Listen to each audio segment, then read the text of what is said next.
নমস্কার বন্ধুরা, এসো গল্প শুনি।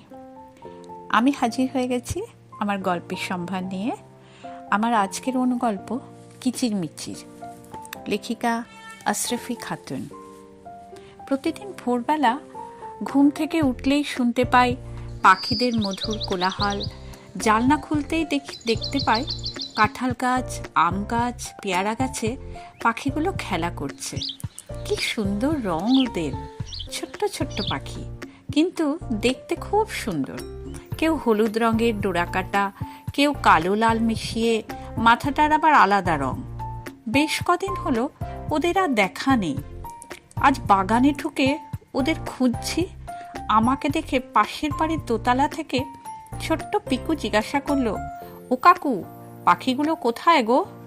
আমি ভাবছিলাম, তাই তো, পাখিগুলো গেল কোথায়?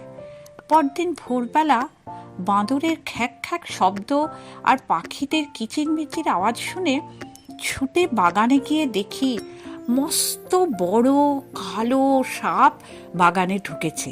তাই এত কোলাহল। আমি ভয়ে তাড়াতাড়ি লোক এনে গোটা বাগান তন্ন তন্ন করে খুঁজলাম, কার্বলিক অ্যাসিড ছড়ালাম। সাপের দেখা আর পেলাম না। বহুদিন হলো ভোরবেলা আমি একা বাগানে দাঁড়িয়ে থাকি।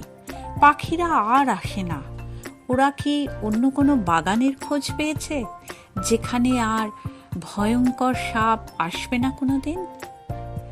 শেষ করলাম আমার অনুগল্প। নমস্কার।